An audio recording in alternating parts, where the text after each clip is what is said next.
Halo rekan-rekan semuanya, apa kabar kalian semua? Semoga selalu dalam keadaan sehat walafiat, dilancarkan segala macam urusan dan aktivitasnya. Dan di sini saya akan kembali menginformasikan tentang berkaitan informasi pergerakan perkembangan P-Network ya, step by step menuju ke fase yang terakhir, yaitu fase Open Mainnet. Kemudian di sini banyak sekali informasi berkaitan dengan proyek P-Network. Nah, admin membuka informasi dari Twitter, yaitu Crypto.Legend. Karena di sini Crypto.Legend itu juga memiliki semacam ya reputasi cukup bagus dan rajin dalam memberitakan seputar P-Network atau proyek Pi. Nah, kemudian di sini kita juga bisa melihat tentang daripada pergerakan dan perkembangan KYC. Bukan KYC atau ekosistem yang tidak lengkap. Kemudian ini adalah alasan sebenarnya mengapa P-Network itu masih belum open mainnet.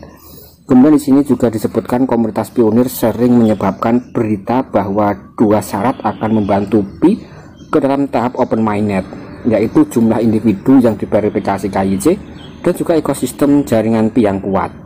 Kemudian baru-baru ini muncul daripada Mood P-Network ya, mengungkapkan bahwa jaringan Pi memerlukan faktor tambahan agar open mainnet bisa dibuka.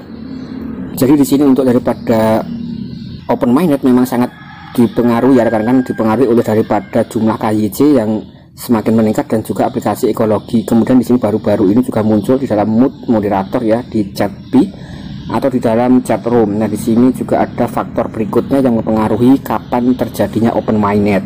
Faktor ini adalah faktor daripada jumlah pionir yang bertransaksi ke mainnet yang melibatkan penyelesaian langkah 7 dalam proses KYC.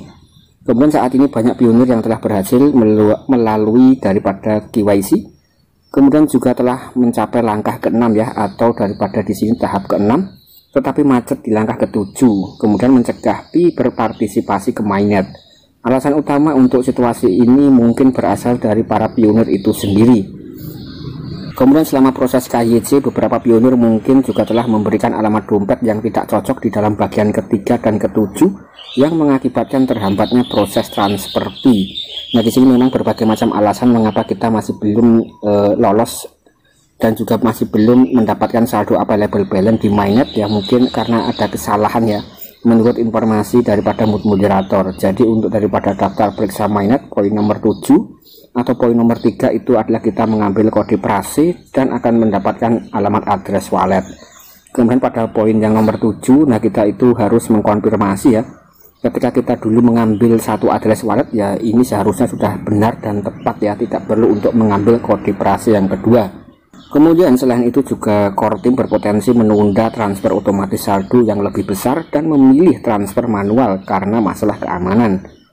Terbukti bahwa meskipun KYC yang sukses merupakan langkah menuju pionir secara resmi memiliki koin Pi ya, kemudian fokus sebenarnya dari core team harus memungkinkan lebih banyak pionir untuk terlibat dalam transaksi. Dari sini pembukaan open mainnet yang lancar dapat terjadi.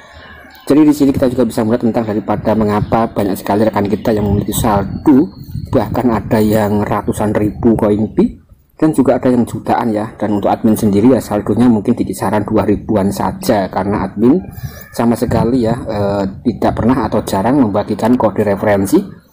Dan ketika admin itu mendaftar P-Network itu sudah banyak sekali ya pionir-pionir yang sudah mendaftar duluan. Jadi ya lebih senior rekan-rekan daripada admin di sini.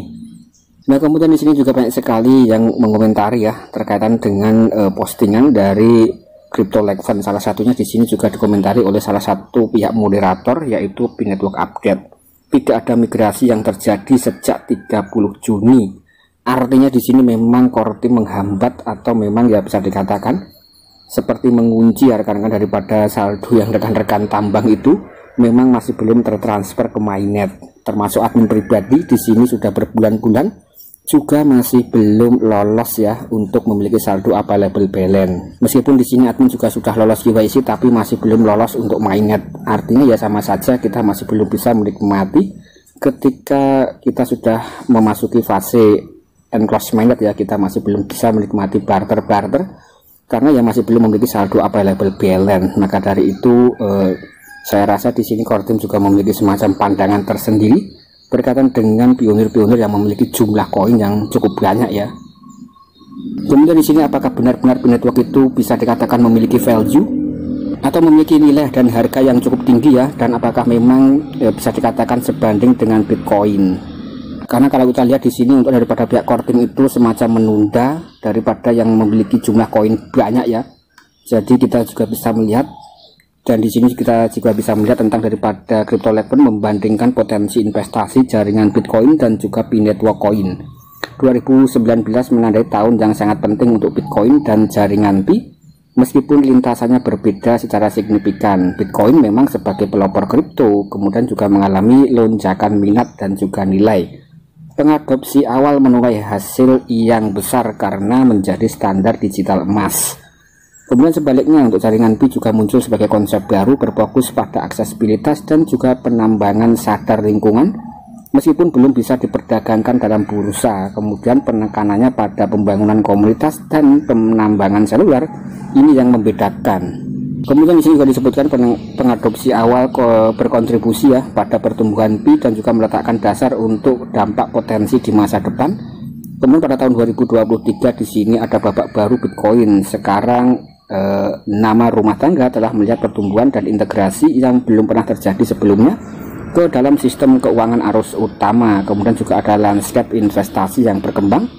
Sementara untuk daripada keuntungan potensial memang terus ada ya. Kemudian jaringan Pi di sisi lain juga terus membina komunitas global. Perjalanannya adalah menjadi kolaborasi, kemudian juga menekankan inklusivitas dan juga kegunaan dunia nyata seiring dengan perkembangan menuju ke peluncuran mainnet atau ke open mainnet. Kemudian juga ada kontribusi awal dan juga orang percaya dapat memainkan peran penting dalam membentuk masa depan. Kemudian di sini ingat bahwa Bitcoin dan jaringan Pi juga memiliki kualitas dan juga potensi yang sangat unik. Saat ini kita memang menavigasi landscape kripto yang berkembang dan mari kita tetap terinformasi ya, dan juga berpikiran terbuka dan siap untuk menangkap peluang. Nah di sini kalau kita lihat memang jaringan Pi atau P-Network Coin memang sangat viral sekali ya, dan memang dibanding-bandingkan dengan Bitcoin yang sudah memiliki nilai dan harga yang paling tinggi untuk proyek cryptocurrency hingga saat ini. Kemudian di sini ketika memang benar P-Network itu bisa dilistingkan ya dengan harga yang cukup fantastis, tentu saja di sini ya akan menimbulkan semacam gejolak baru dalam industri atau dalam bursa cryptocurrency. Kemudian di sini juga beberapa waktu yang lalu sempat admin bahas tentang daripada BRIS, mata uang baru yang akan dilaunchingkan pada 2023. Nah di sini untuk BRIS sendiri ya rekan-rekan bisa digadang-gadang akan menjadi salah satu mata uang baru ya, ini seperti euro dan juga seperti USDT ya. Jadi untuk daripada BRIS di sini memang gabungan daripada banyak negara, yaitu ada 5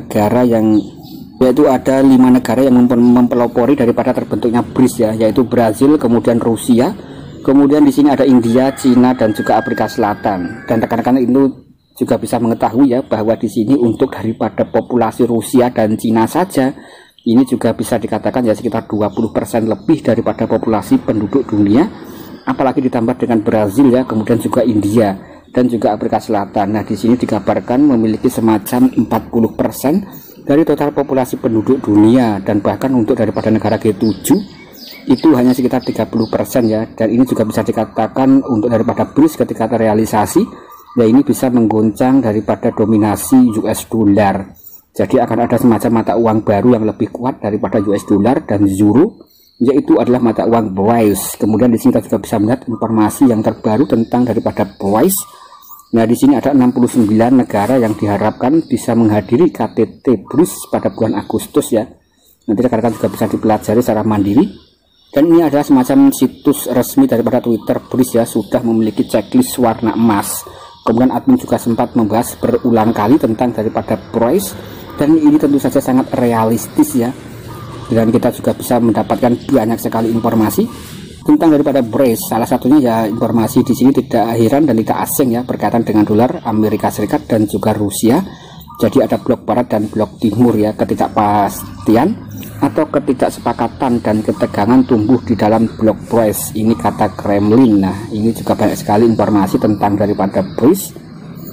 Nanti rekan-rekan juga bisa dipelajari dalam Twitter ya di BRIS. Kemudian di sini juga ada partisipasi daripada negara-negara di kawasan Arab termasuk Arab Saudi, itu juga berminat dan tertarik dengan BRIS. Dan di sini juga disebutkan ekspansi BRIS untuk menambahkan 2 triliun dolar Dalam PDB-nya ya, ini tidak main-main dan bukan kaleng-kaleng ketika dunia Arab sudah bergerak. Nah, di sini rekan-rekan juga bisa mengetahui bahwa untuk daripada negara Arab itu ya bisa dikatakan negara sultan minyak ya, dan ini memang negara tempat orang-orang yang memiliki jumlah kekayaan yang sangat tidak masuk akal sekali.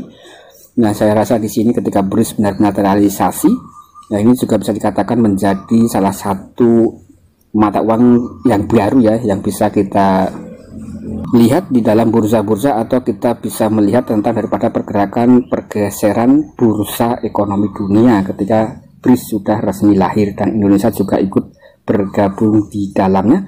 Kemudian bagaimana dengan proyek B-Network ya, tentu saja di sini kalau kita melihat perkembangan semacam ini adalah analisa fundamental. Jadi ini adalah analisa kita yang bernama dengan analisa fundamental ya, yaitu kita hanya bisa untuk menganalisa semacam berita-berita secara realistis dan secara nyata, jadi bukan analisa taktikal.